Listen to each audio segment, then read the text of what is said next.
오늘의 이야기가 여러분의 마음에 하나님의 깊은 위로와 평안을 가져다 주기를 소망합니다. 잠시 시간을 내어 구독과 좋아요를 눌러주신다면 이 평안의 메시지가 더 많은 분들에게 닿을 수 있는 귀한 통로가 될 것입니다. 여러분의 작은 손길 위에 하나님의 크신 축복이 함께하기를 기도합니다. 이제 오늘의 이야기 속으로 함께 들어가 보겠습니다. 우리는 오늘 고린도후서 2장의 말씀을 함께 나누고자 합니다. 특히 10절부터 13절까지의 말씀에 귀를 기울여 주시기 바랍니다. 하나님의 살아있는 말씀을 경외하는 마음으로 들어주시길 바랍니다. 여러분이 누구를 용서하면 나도 용서합니다. 내가 용서한 일이 있다면 그것은 여러분을 위하여 그리스도 앞에서 한 것입니다. 우리는 사탄에게 속아 넘어가지 않으려고 하는 것입니다. 우리는 사탄의 속셈을 알고 있습니다. 내가 그리스도의 복음을 전하려고 드로아에 갔을 때에 주님께서 나에게 길을 열어주셨습니다.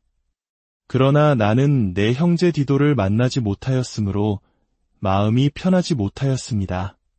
그래서 나는 그들과 작별하고 마케도니아로 떠났습니다. 오늘 우리는 이 말씀을 중심으로 열린 문, 그러나 불안한 마음이라는 주제를 깊이 묵상해 보고자 합니다. 오늘 본문 말씀을 읽다 보면 마치 한창 진행 중인 어떤 이야기의 한가운데로 쑥 들어온 듯한 느낌을 받습니다. 10절 부근에서는 용서에 대한 이야기가 나오는데 이는 마치 누군가와 긴장감 넘치는 대화를 나누다가 그 중간부터 엿듣게 된 것과 같습니다. 성경의 한 구절을 따로 떼어 읽는 것도 의미가 있지만 그 말씀이 담고 있는 온전한 생각과 배경을 이해하기 위해서는 문맥 속에서 읽는 것이 무엇보다 중요합니다.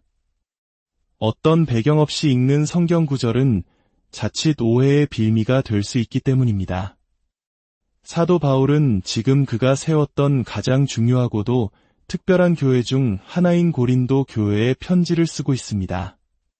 고린도 교회는 바울에게 목회자로서 큰 자부심을 안겨준 동시에 가장 큰 아픔과 문제를 안겨준 곳이기도 했습니다.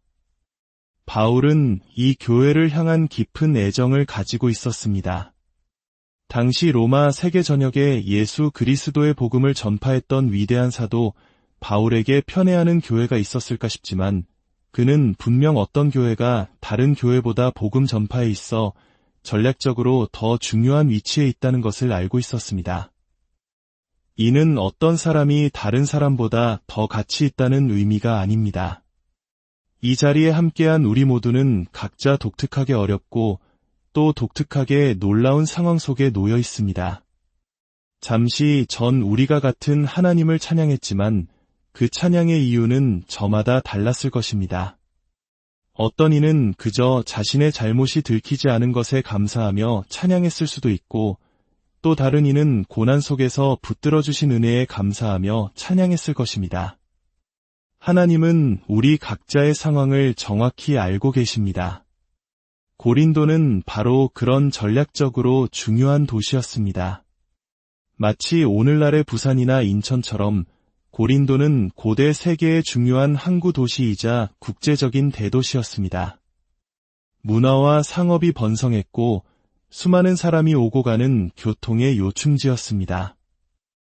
로마와 알렉산드리아에 이어 당시 세 번째로 큰 도시였던 고린도는 복음이 전파되기에 더할 나위 없이 좋은 위치에 있었습니다. 배들이 드나들고 무역이 활발하며 전 세계로 소식이 퍼져나갈 수 있는 곳이었기 때문입니다. 하지만 바로 그 점 때문에 고린도는 동시에 매우 부도덕하고 죄악이 가득한 도시이기도 했습니다. 사업을 하기에 효과적이었던 바로 그 환경이 온갖 유혹에 취약한 환경이기도 했던 것입니다. 성적인 문란함이 만연했고 심지어 그 죄악이 교회 안까지 스며들었습니다.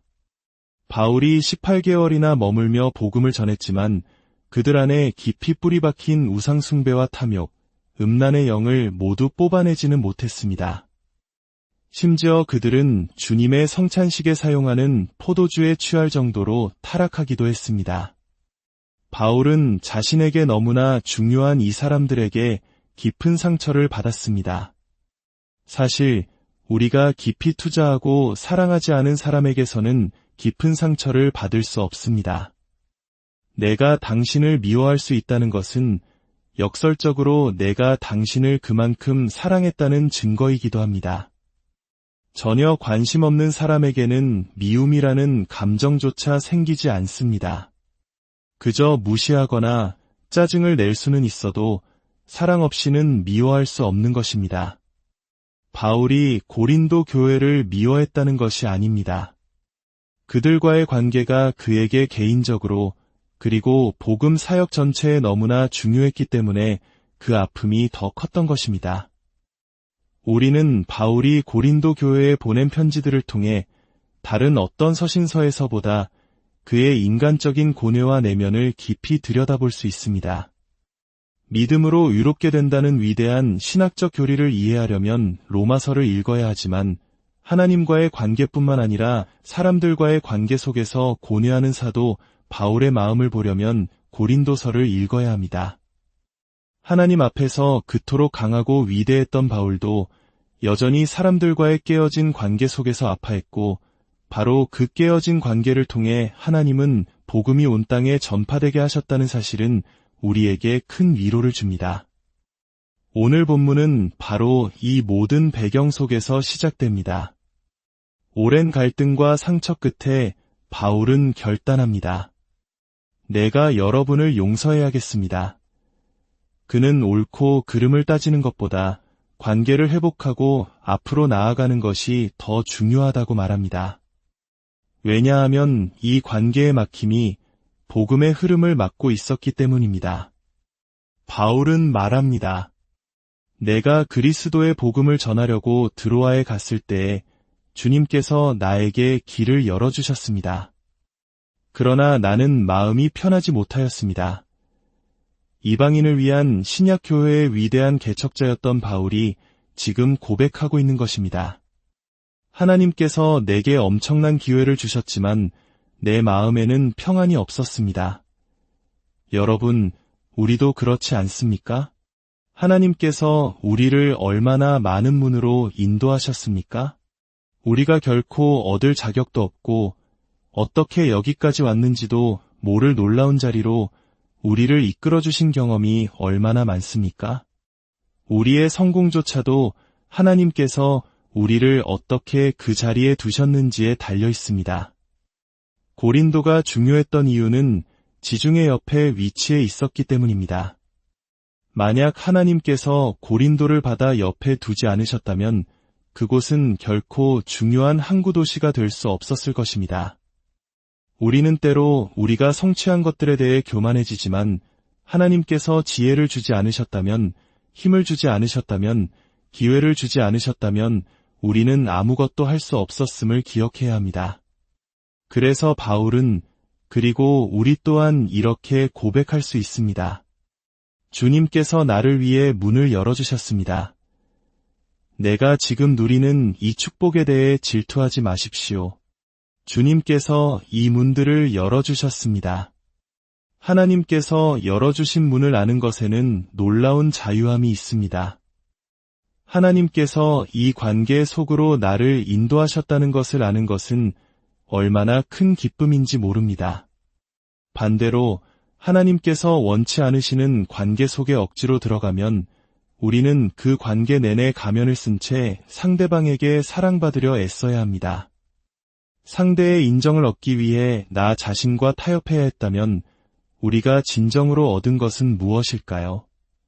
주님께서 문을 여시는 것은 놀라운 일입니다. 그리고 주님께서 문을 닫으시는 것 또한 놀라운 일입니다. 우리에게는 둘 다 필요합니다. 우리는 초록불뿐만 아니라 빨간불에도 감사해야 합니다. 만약 도시의 모든 신호등이 초록불이라면 사방에서 충돌이 일어날 것입니다. 그런데 왜 우리는 하나님께 모든 길에서 초록불만 켜달라고 기도할까요? 그분의 음성을 들었다면 피할 수 있었을 수많은 문제들과 충돌하고 싶어서입니까? 이렇게 기도해야 합니다. 주님, 문을 열어주십시오. 그리고 이렇게도 기도해야 합니다. 주님, 문을 닫아주십시오. 어느 쪽이든 주님의 손이 문고리를 잡고 계시길 원합니다. 오늘 본문에서 가장 흥미로운 점은 신약 성경에서 예수님 다음으로 가장 중요한 인물이라 할 수 있는 바울, 한때는 그리스도인을 죽이러 다녔으나 이제는 복음을 위해 자신의 모든 것을 바친 그가 하나님께서 열어주신 명백한 기회의 문 앞에서 발걸음을 돌렸다는 사실입니다. 왜 그랬을까요? 그는 말합니다. 드로아에 복음을 전할 큰 문이 열렸지만 내 형제 디도를 만나지 못하여 마음이 편치 않아 마케도니아로 떠났습니다. 여기 드로아라는 도시 전체가 있습니다. 그리고 여기 디도라는 한 사람이 있습니다. 바울은 도시 전체를 향한 복음 전파의 기회를 단 한 사람을 만나지 못했다는 불안감 때문에 포기했습니다. 이것이 오늘 이야기의 핵심입니다. 바울은 왜 그토록 디도를 찾았을까요? 그는 앞서 고린도 교회에 그들의 잘못을 꾸짖고 회개를 촉구하는 아주 고통스러운 편지를 써서 디도 편에 보냈습니다. 그리고 그는 지금 그 답을 기다리고 있는 것입니다. 고린도 교회가 괜찮을까? 그들이 나의 책망을 받아들였을까? 관계가 회복될 수 있을까? 만약 바울에게 오늘날 우리처럼 스마트폰이 있었다면 이 모든 것은 문제가 되지 않았을 것입니다. 디도가 간단히 메시지 하나만 보냈어도 바울 사도님 다 잘 되었습니다. 교인들이 눈물로 회개하고 사도님을 그리워하고 있습니다. 라고 알려주었다면 바울은 평안한 마음으로 드로아에서 복음을 전했을 것입니다. 그러나 당시에는 에게해를 건너 소식을 전하는데 몇 달이 걸렸습니다. 디도가 오기로 한 날짜가 지나도 오지 않자 바울의 마음은 점점 더 불안과 걱정으로 가득 찼습니다. 무슨 일이 생긴 것은 아닐까? 교회가 편지를 거부한 것은 아닐까? 디도의 신변에 문제가 생긴 것은 아닐까? 여러분, 우리의 몸은 한 곳에 있지만 마음은 다른 곳에 있을 수 있다는 것을 아십니까? 바울의 몸은 기회의 땅 드로아에 있었지만 그의 마음은 온통 바다 건너 고린도에 가 있었습니다. 그는 결국 드로아의 문제 때문이 아니라 자신의 불안한 마음 때문에 기회의 문 앞에서 작별을 고해야 했습니다. 이것이 바로 사탄의 전략입니다. 사탄은 우리의 힘을 압도하는 것이 아니라 우리의 생각을 교묘하게 속입니다. 고린도후서 2장 11절에서 바울은 사탄에게 속아 넘어가지 않으려고 하는 것이라고 말합니다. 압도당하지 않으려고가 아니라 속아 넘어가지 않으려고입니다. 싸움은 힘에 관한 것이 아니라 전략에 관한 것이기 때문입니다. 사탄은 여러분보다 강하지 않습니다. 요한일서 4장 4절은 말합니다. 여러분 안에 계신 이가 세상에 있는 자보다 크십니다. 여러분을 괴롭히는 죄책감은 이미 십자가에 못 박혔습니다. 문 앞에 서 있는 것은 그것이 아닙니다. 바울은 말했습니다. 내게는 열린 문이 있었지만 내 마음은 불안했습니다. 사탄은 아직 일어나지도 않은 일, 어쩌면 영원히 일어나지 않을지도 모르는 일들을 가지고 여러분의 마음을 어지럽혀 바로 눈앞에 하나님께서 열어두신 문으로 들어가지 못하게 만듭니다. 과거의 상처라는 낡은 영화를 계속해서 상영하여 바로 앞에 서 있는 새로운 기회를 보지 못하게 합니다. 하나님께서 문을 여시면 어떤 악마도 그것을 닫을 수 없습니다. 문 앞에 악마가 버티고 서 있다는 것은 역설적으로 그 문 너머에 있는 것이 그만큼 중요하기 때문입니다. 하나님께서 여러분을 중요한 무언가로 이끌고 계실 때 그 문 앞에는 항상 악마가 있을 것입니다. 여러분 삶의 과제의 크기는 여러분의 문 앞에 서 있는 악마의 크기를 보면 알 수 있습니다. 그러니 포기하지 마십시오. 여기서 죽지 마십시오. 이것은 문일 뿐입니다. 하나님께서 여신 문은 아무도 닫을 수 없습니다. 사탄이 여러분의 마음을 가상의 시나리오로 가득 채워 여러분의 마음이 다치도록 내버려 두지 마십시오. 바울의 이야기는 고린도후서 7장에서 마침내 결론에 이릅니다. 몇 달간의 고통스러운 기다림 끝에 그는 마침내 마케도니아에서 디도를 만납니다. 7장 5절과 6절입니다. 우리가 마케도니아에 이르렀을 때에도 우리의 육체는 조금도 쉬지 못했습니다. 우리는 사방에서 환난을 당하여 밖으로는 싸움이 있었고 안으로는 두려움이 있었습니다. 그러나 실망한 사람들을 위로하시는 하나님께서는 디도를 오게 하심으로 우리를 위로하여 주셨습니다. 그리고 디도가 전한 소식은 놀라웠습니다.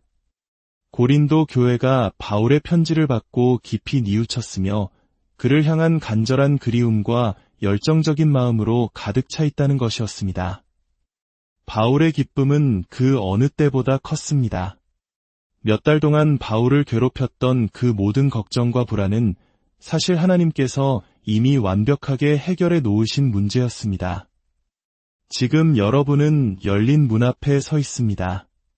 그러나 불안한 마음 때문에 그 문을 보지 못하거나 그 문으로 들어갈 용기를 내지 못하고 있을 수 있습니다. 외부의 갈등은 내부의 두려움에 비하면 아무것도 아닙니다. 하나님, 오늘 우리는 불안한 마음을 가지고 주님 앞에 나왔습니다. 직장 문제로, 자녀 문제로, 건강 문제로, 미래에 대한 불확실성으로 걱정하는 이들을 위해 기도합니다. 주님, 오늘 이 이야기가 마치 디도처럼 그들에게 문은 여전히 열려 있다는 기쁜 소식이 되게 하여 주시옵소서. 아직 늦지 않았음을, 우리가 너무 작지 않음을, 우리가 길을 잃지 않았음을 알게 하여 주시옵소서. 길을 만드시는 주님, 기적을 행하시는 주님, 문을 여시는 전능하신 하나님, 우리의 마음을 바로 세워주시옵소서. 주님께서 다윗의 열쇠를 가지셨음을 우리가 믿습니다. 주님만이 우리의 유일한 문이십니다. 지금 이 순간 우리가 다른 사람을 용서하지 못하고 우리 자신을 용서하지 못하는 모든 것들을 주님 앞에 내려놓습니다. 그리고 사탄의 얼굴에 문을 세게 닫으며 선포합니다. 너는 충분히 많은 것을 앗아갔다. 더 이상은 안 된다. 그 문은 닫혔다. 나는 더 이상 과거로 돌아가지 않겠습니다. 나는 더 이상 그 생각을 품지 않겠습니다.